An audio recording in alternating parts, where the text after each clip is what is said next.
Hacia Costa. Amigos, muy buenas tardes. Aquí empezamos con la información. Mujeres de 15 nacionalidades indígenas se trasladaron hasta la capital para respaldar la marcha por el Día de la Mujer. Desde la Casa de la Cultura tomamos contacto con Daniela Valencia para que nos dé más detalles. Hola Daniela, muy buenas tardes. Adelante, por favor, cuéntanos. Buenas tardes, compañeras en estudio, amigos televidentes. Efectivamente, aunque la CONAIE tenía previsto realizar una movilización hacia la Corte Constitucional cerca de las 9:30 de la mañana, según nos informaron, el tiempo les quedó corto y ahora será una comisión la que vaya a este punto de la ciudad para presentar una demanda de inconstitucionalidad al decreto 604, que recordemos establece una consulta prelegislativa al Ejecutivo, es decir, el primer paso para que proyectos mineros y petroleros tengan licencias ambientales, algo a lo que se pone la CONAIE. En cuanto a la conmemoración del Día de la Mujer, recordemos que la CONAIE inició su jornada desde muy temprano aquí en la Casa de la Cultura Ecuatoriana. Realizaron ceremonias ancestrales y aún al interior hay más de 600 mujeres que conmemoran su día. Nosotros les hemos preparado un reportaje al respecto. Veamos. Con este saludo simbólico de los hombres de la comunidad Shuar a las mujeres representantes de pueblos y nacionalidades indígenas fue como inició el homenaje por el Día de la Mujer en la CONAIE. 15 nacionalidades y 18 pueblos se trasladaron a la capital, específicamente a la Casa de la Cultura Ecuatoriana, donde inició esta conmemoración. Aquí se dio una ceremonia ancestral con el encendido de un fuego sagrado para pedir fortaleza.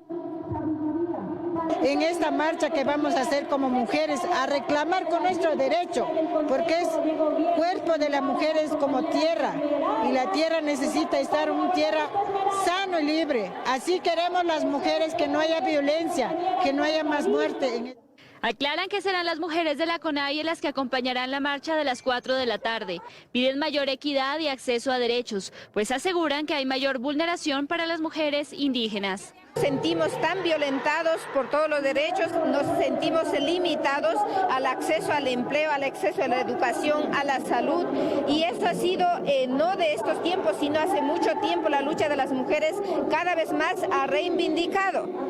El hecho de ser mujer indígena también hemos sufrido un... Mientras tanto, el presidente de la CONAIE, Leonidas Issa, insistió en que su presencia en la marcha de las mujeres no es para buscar desestabilización, sino para sumarse a una lucha justa. Sin embargo, al responder preguntas de la prensa, insistió que el gobierno debe dar un paso al costado. Este día reivindicamos la lucha de las mujeres a nivel global y no se confunda con otros escenarios.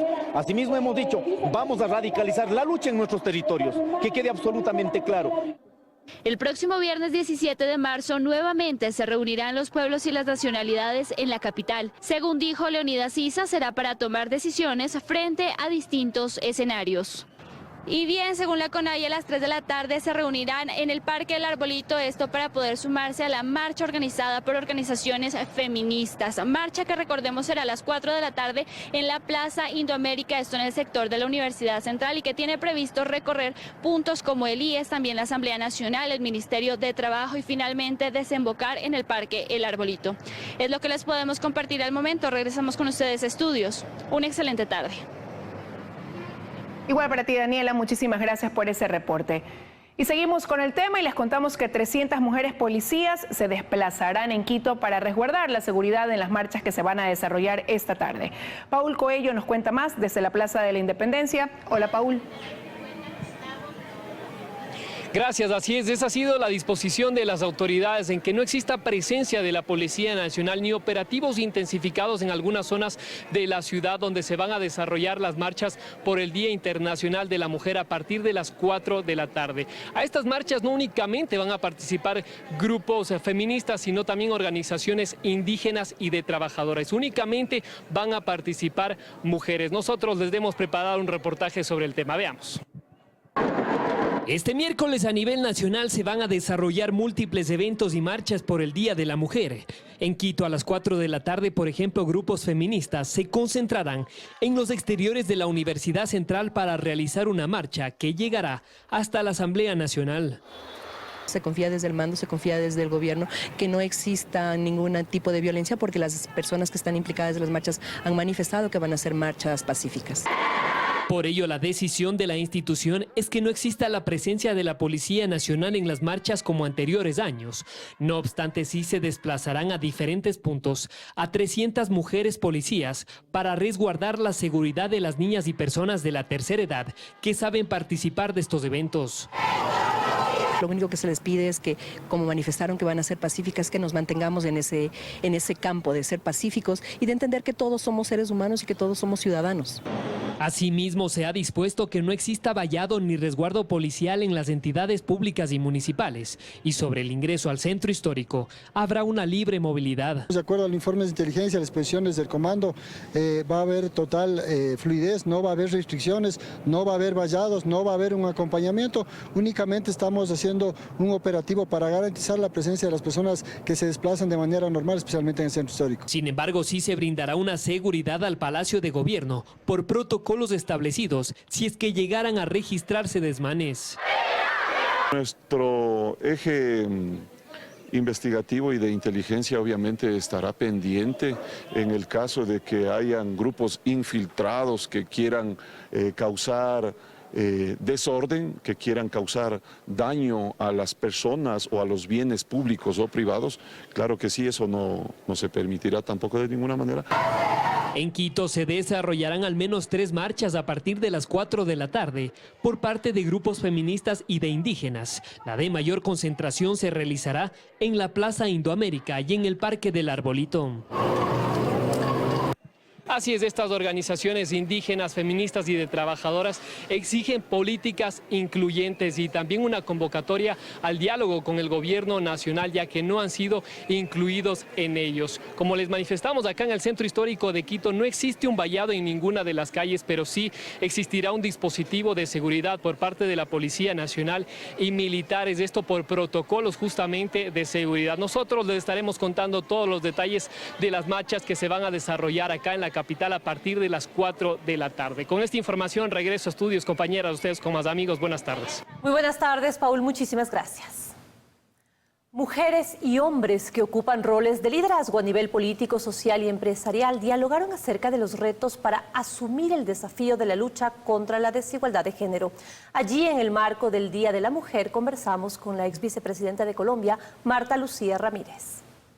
Son mujeres que ocupan cargos con relevancia y sus decisiones, al igual que las decisiones de los hombres que también se dieron cita, impactan al país y al mundo. Una de ellas llegó a Ecuador para dar su mensaje sobre el rol de liderazgo. Es Marta Lucía Ramírez, ex ministra de Defensa y ex vicepresidenta de Colombia, con quien conversamos acerca del rol de la mujer. Las mujeres llegamos a ocupar determinados roles de liderazgo por la convicción que tenemos de que hay una capacidad, de que hay un compromiso con la sociedad y queremos aportar esas capacidades.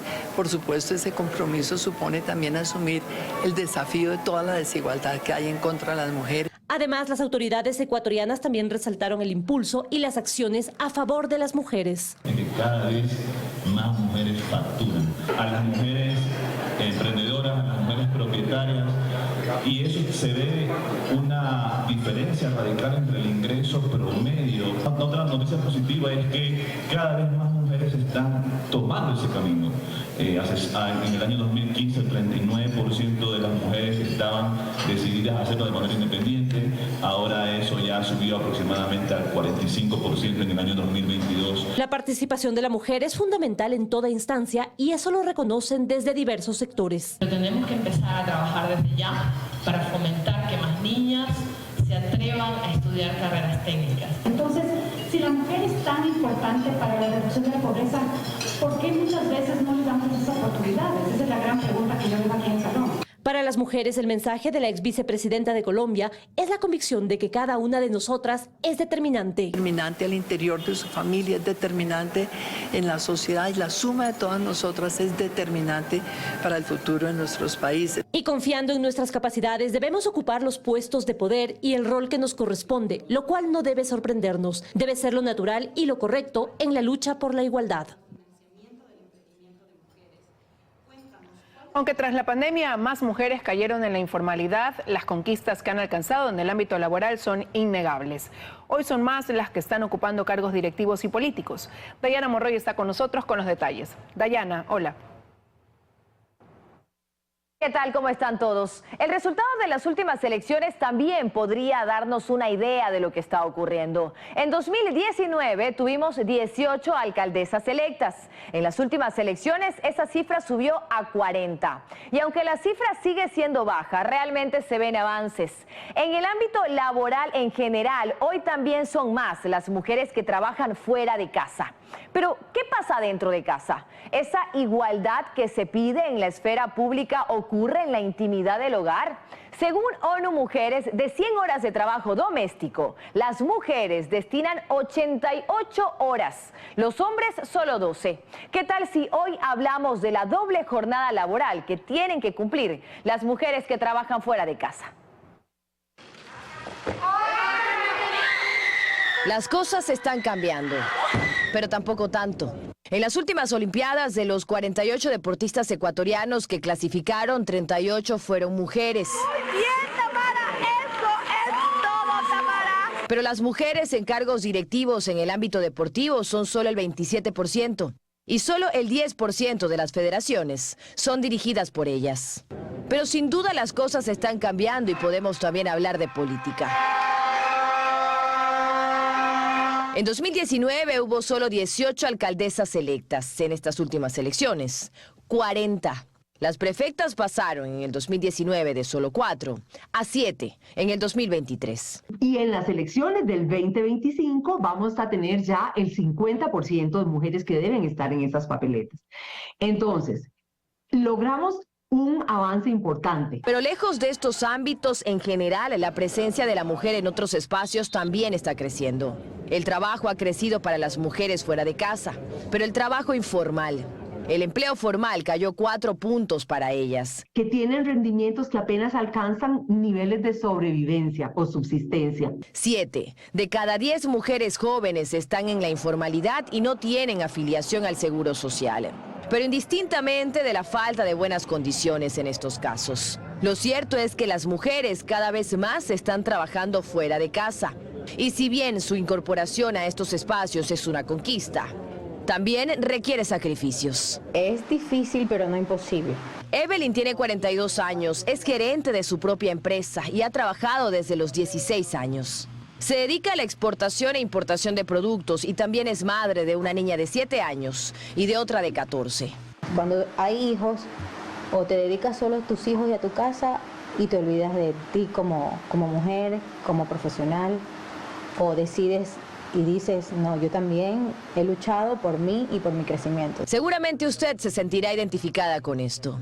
Ella se despierta a las 6 de la mañana y se va a la cama a las 2 de la mañana. Luego de trabajar, ir a dejar a sus hijas a la escuela, de cocinar, seguir trabajando, llevarlas a la danza, volver, cocinar la cena, ayudarlas en las tareas y seguir trabajando.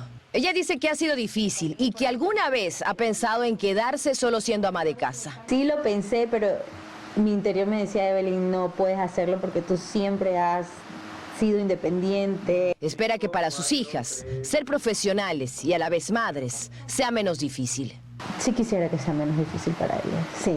Según ONU Mujeres, de cada 100 horas de trabajo doméstico, las mujeres, incluyendo las que trabajan fuera de casa, destinan 88 horas, los hombres solo 12. Esto significa que ellas tienen menos posibilidades de acceder a otros ámbitos de participación en el espacio público. Por todo esto, la casa, el espacio que para los hombres es sinónimo de descanso, para ellas generalmente no implica lo mismo.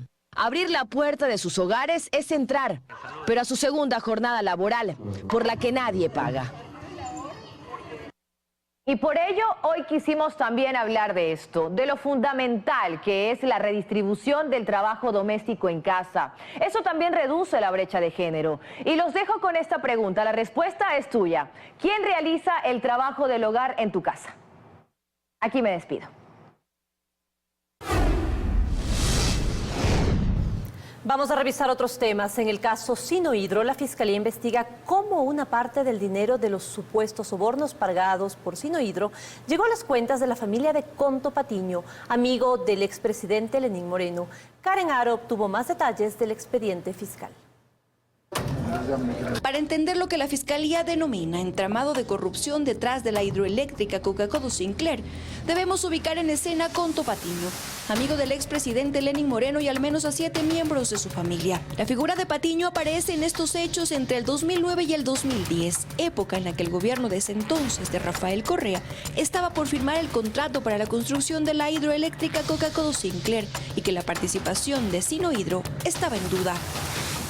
Como parte de los elementos de convicción que Fiscalía anunció en audiencia está este documento que certifica que la empresa comercial Recorsa S.A. de propiedad de Patiño abrió en junio de 2010 una cuenta corriente en Panamá, en la que recibió el pago de los 76 millones que luego fueron distribuidos en ese país y en el Ecuador. Los montos que ingresarán a esta cuenta corresponden a comisiones generadas por la representación de la empresa Sinohydro, las mismas que ascienden aproximadamente a $80 millones, que representa el 4% del contrato. Este proyecto hidroeléctrico es el más importante en nuestro país. Conto Patiño también es nombrado por el ex vicepresidente Jorge Glass en su versión rendida en enero de 2022, en la que dice haberlo visto en una cena a la que fue invitado por el ex embajador de China en Ecuador, Cai Runguo, y explica. En esa cena pude ver funcionarios públicos, funcionarios de la embajada y pude ver a una persona mayor con un audífono en uno o sus 2 oídos, no recuerdo con claridad, que yo no sabía quién era y era una persona bastante mayor y que evidentemente no era parte del equipo ni del Ministerio de Finanzas ni del Ministerio de Electricidad, de ningún lado. Entonces yo le pregunté al embajador con mucha delicadeza quién era esa persona y me dijo que era el abogado Conto Patiño. Yo le digo, ¿quién es este señor? Y el embajador, un poco sorprendido, me dice, usted no lo conoce, no tengo idea, yo no lo conozco, primera vez que lo veo. Dice él, ha ayudado a Sinohydro en este tema, no pregunte más.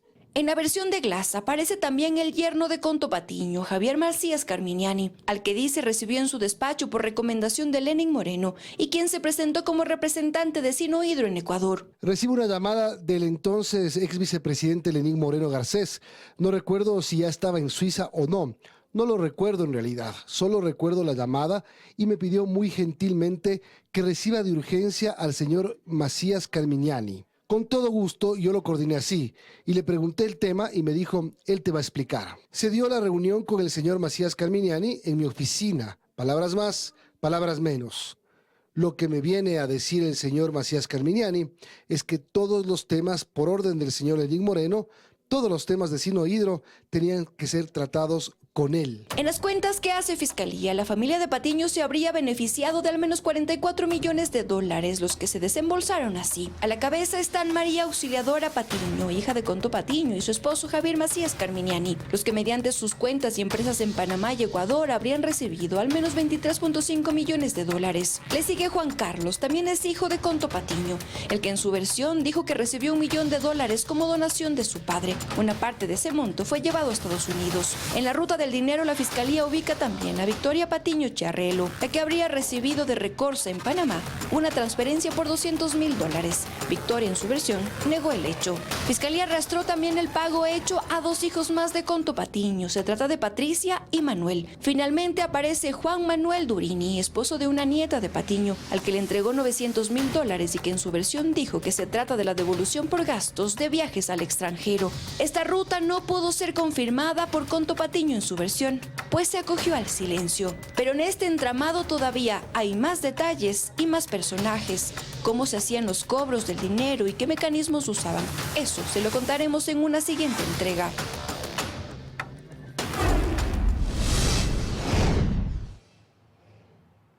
Sigue sin concretarse el juicio político contra el presidente de la República. Los asambleístas de UNES y el PSC esperan tomarse una semana más para definir la solicitud. Andrés Samaniego informa desde la Asamblea Nacional que además hay una condición para firmarlo, que este sea solo por la causal 2 del artículo 129 de la Constitución. Hola, Andrea.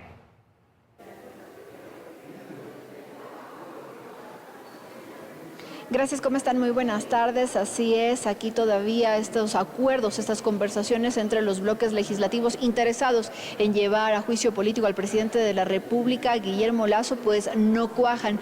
UNES ha mencionado que está analizando, que está realizando esta solicitud, mientras que el PSC menciona que este documento debe hacerse entre todas las bancadas interesadas. Si no es así, pues no van a dar sus firmas ni tampoco su apoyo, mientras que la facción disidente de la izquierda democrática también dice no ha tomado una decisión al respecto, pero sí dicen si se va a llevar adelante un juicio político debe ser por la causal número 2 del artículo 129 de la Constitución. Les contamos más en el siguiente reportaje, veamos. Aunque no quiso hablar con la prensa, Mireya Pazmiño dijo que la próxima semana es todo, refiriéndose así al pedido de juicio político contra Guillermo Lasso, que aún les va a tomar un poco más de tiempo los bloques legislativos, pues están todavía en conversaciones. Está en trabajo, está trabajándose en estos días. Las dos causales. Sí, eso es lo que hemos al menos considerado dentro de nuestra... Sigue dialogando respecto de la configuración del texto, como les digo, es un texto que requiere preparación si queremos que pase el filtro de la Corte Constitucional, que el juicio se podría presentar definitivamente la próxima semana. Pero es que además tienen que llegar a un acuerdo, pues el PSC la tiene clara y también parte de la ID disidente. Solo apoyarían el pedido por una causal del 129 de la Constitución. Y hay un interés de presentar un juicio por causales en donde nosotros no vemos méritos, eso nos podría llevar a nosotros quizás a hacer un llamado a otro juicio. Si tienen la causal 1, seguramente la bancada izquierda democrática pues no estaría apoyando. A su criterio la 1 no se sostiene. No se sostiene. Pachacutic dice que no han definido nada, pero que dependerá del Consejo Político. De momento nosotros no tenemos una posición ni a favor ni en contra. Podría ser que sí, podría ser que no. Esto tenemos que pensar con cabeza fría. Por su lado, el oficialismo sí se prepara para este proceso de enjuiciamiento político contra Lasso. Con herramientas políticas y jurídicas, que las tenemos. Aparte que el presidente de la República ha sido enfático, señores. Aquí hay transparencia, aquí no se debe nada. Por eso incluso el bloque de Acuerdo Nacional se reunió con el presidente en Carondelet. Y bien, habrá que esperar entonces cuál es la decisión que tomen los legisladores respecto de esta solicitud de juicio político. El día de mañana los asambleístas estarán sesionando en Portoviejo, seguramente allí con la presencialidad pues van a poder tomar algunas decisiones. Nosotros estaremos pendientes de aquello. Ustedes tienen más noticias. Muy buenas tardes. Muy buenas tardes, Andrea. Muchísimas gracias por la información. El presidente Guillermo Lasso designó a nuevas autoridades en su equipo de trabajo. Así, Juan Pablo Ortiz es el secretario general jurídico de la Presidencia de la República, mientras que Eduardo Izaguirre se convierte en el tercer ministro de Agricultura y Ganadería. Estos cambios fueron oficializados por la Oficina de Comunicación de Presidencia y serán posesionados en los próximos días.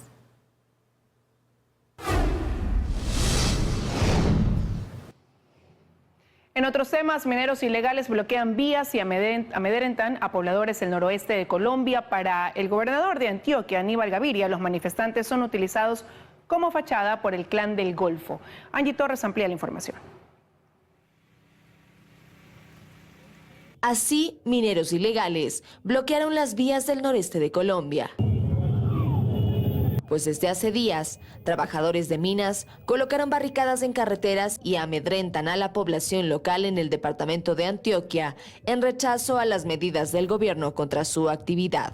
Según las autoridades, los mineros llaman a la gente y la extorsionan para que cierre sus comercios y también están prohibiendo a los profesores dar clases. Para el gobernador de Antioquia, Aníbal Gaviria, los manifestantes son utilizados como fachada por el Clan del Golfo, la banda narcotraficante más grande de Colombia y supuesta beneficiaria de las rentas de la minería ilegal.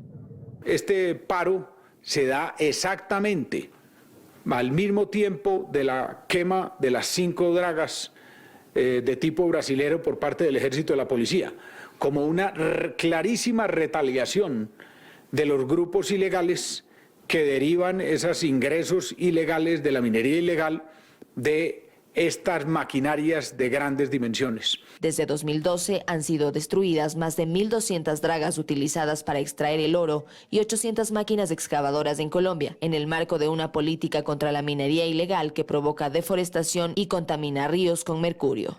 Un vocero de los mineros rechazó los actos vandálicos y pidió al gobierno garantizar su derecho al trabajo.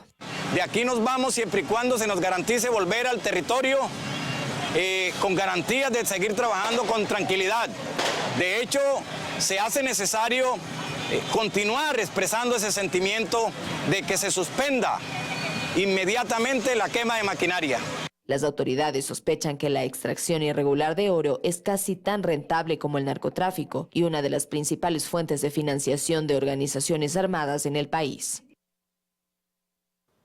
Es momento de hacer una pausa, amigos. Enseguida hablaremos de la situación de Chone, que fue declarada 24 horas. Se retransmite en Quito por Exa 92.5 FM. Una radio de la cadena Democracia. Radio La Red 102.1 y Sucesos 101.7 FM. RTP Radio 96.5 FM en Guayas y Santa Elena. 98.7 FM en El Oro. Forever Music 92.5 FM en Guayas y Santa Elena. Y la 100.1 FM en Cuenca.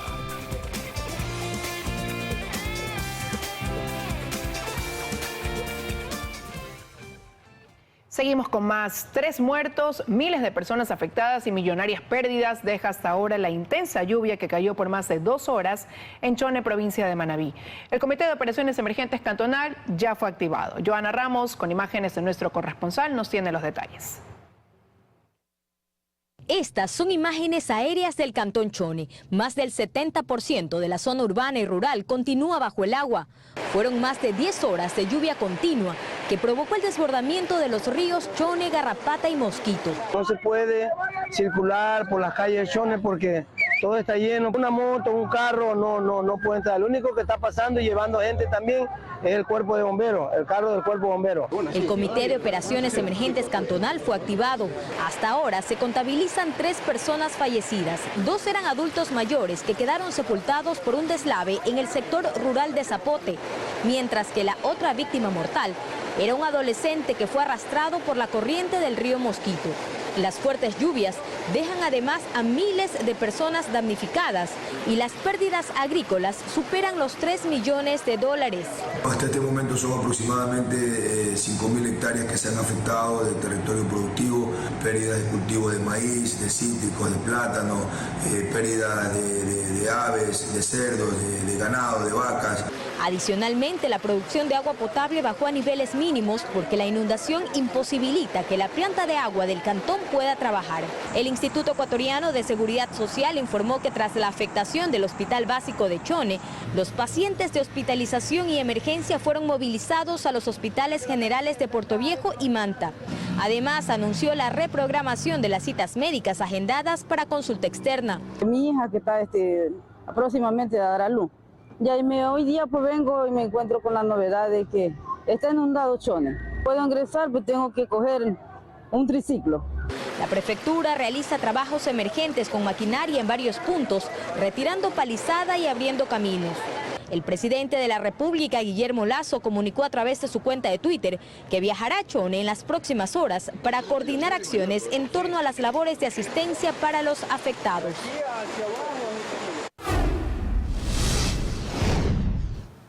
Y en la mayoría de barrios de Huaquillas, provincia de El Oro, hay grandes necesidades básicas que debe atender la nueva administración municipal a cargo del alcalde electo Florencio Fares. Este miércoles, gran parte del cantón amaneció anegado por la falta de alcantarillado.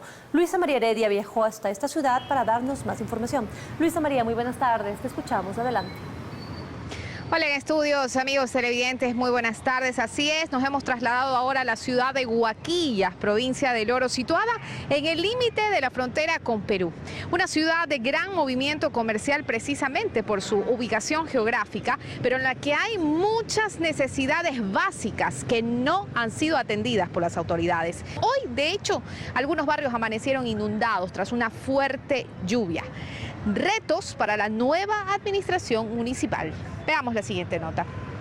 ¿Qué pasa siempre? Es lo primero que nos dice César, habitante del barrio 18 de noviembre del cantón Huaquillas, provincia del Oro, y sin necesidad de una lluvia tan fuerte. 3 horas que acabó de llover en Huaquillas, está totalmente inundado. Así como ve usted, siempre se inunda así Huaquillas. Doña María, cuya casa está ubicada en el barrio 1 de Mayo, estuvo sacando agua de la sal en la madrugada. Y eso es porque por aquí al frente de mi casa pasa el canal, que desemboca ya largo, y acá está abierto. Entonces eso de todas las aguas que vienen de Huaquillas, Guaquillas, eso se rebosa y eso se ha represado. A esto se refiere María, al colector de aguas lluvias y servidas que pasa al pie de la vivienda de Alba en el barrio 8 de septiembre, otro sector claramente afectado. No hay limpieza de canales, no hay ningún tipo de autoridad de municipio que viene todos los años a ver qué es lo que tienen que hacer para esperar el invierno. Llevan años olvidados, afirma Carlos. El municipio nos ha dejado en total abandono. Las calles están colapsadas, dañaron, nadie puede venir. Mire, hasta ahorita puede ver que todas las alcantarillas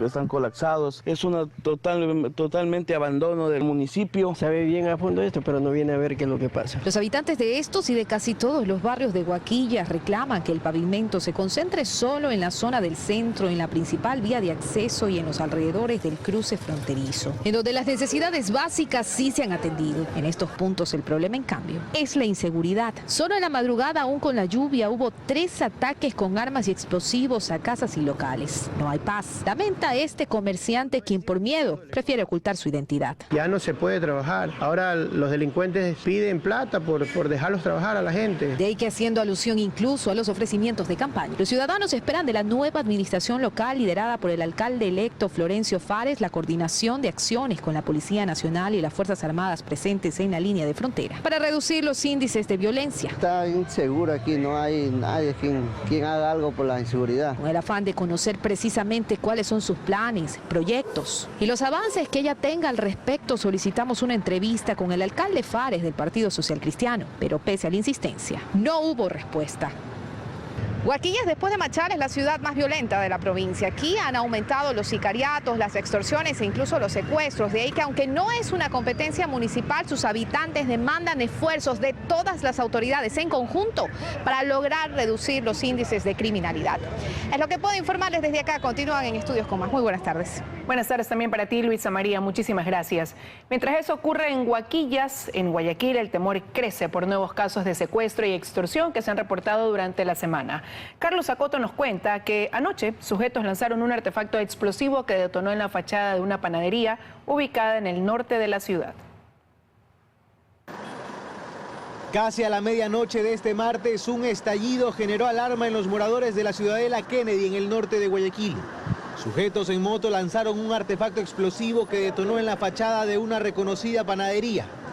Pese a que el local estaba cerrado, dentro permanecían aún algunos trabajadores. Personal del equipo antiexplosivos de la policía llegó al lugar para levantar evidencias. Solo se reportaron daños materiales.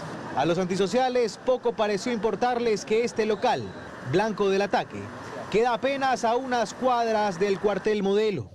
Y aunque, según informó la policía, los propietarios de este local no han recibido amenazas, es un patrón de ataque que se repite y que en anteriores ocasiones ha sido atribuido a extorsionadores.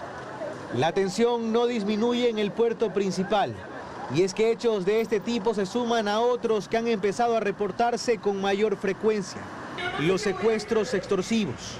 El más reciente, una mujer de 58 años, propietaria de una despensa en el centro sur de la ciudad, fue secuestrada por 3 antisociales. En la madrugada del martes ingresaron a su negocio, amedrentaron a familiares y trabajadores con armas de fuego y se la llevaron. El hecho quedó registrado en video. Ayer fue la señora y mañana pasado podemos ser otras personas. Por favor, ya subimos al máximo nivel, creo, de lo que tiene que ver con delincuencia. El secuestro ya fue denunciado en la fiscalía. Los captores estarían solicitando $60.000 por su liberación. Ya se contactaron con los familiares de la mujer. La policía trabaja en su ubicación. Y esperamos tener buenos resultados en las próximas horas. En 2 meses y 2 semanas se han reportado más de 15 secuestros extorsivos en el país. Casi la mitad de los que se reportaron durante todo 2022. Desde la gobernación del Guayas se ofrece aumentar el número de uniformados en la unidad antisecuestro y extorsión de la policía. No menos de un 20% de personal y de vehículos. Hasta el momento hay una docena de personas detenidas por estar detrás de estos hechos.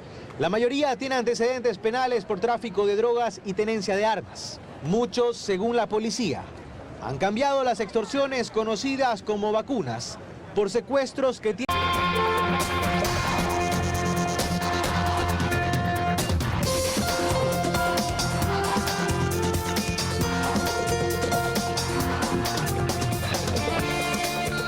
Buenas noticias, amigos. Finalmente el Servicio de Rentas Internas cobrará impuestos a empresas de pronósticos deportivos.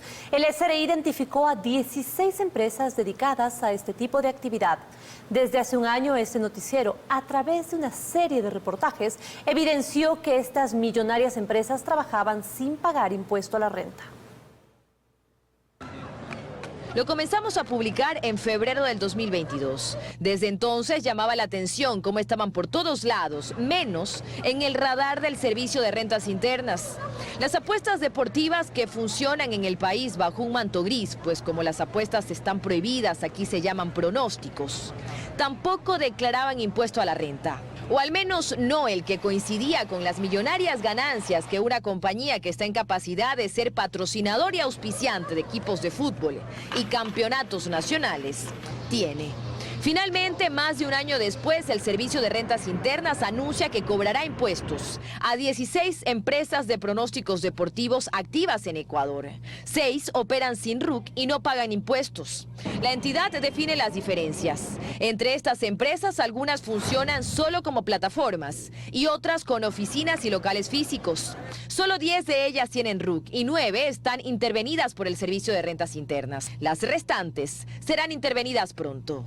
Como ya lo ha dicho antes el director del SRI, se identificará si estas empresas han pagado todos los impuestos que corresponden y si las plataformas funcionan de manera informal. ¿Pero de qué empresa se trata? Esa información no se la puede revelar, dijo Francisco Briones, pues la ley no se lo permite, aseguró, debido a que los procesos son reservados. En Colombia, donde esta actividad está regulada, las apuestas movieron 2.200 millones de dólares y el Estado recibió 102 millones por el pago de impuestos. En Ecuador, ni el Servicio de Rentas Internas sabe con certeza cuánto dinero mueven estas plataformas. Al menos eso fue lo que nos contestaron hace algunos meses atrás, cuando se lo consultamos a quien era parte de la anterior administración.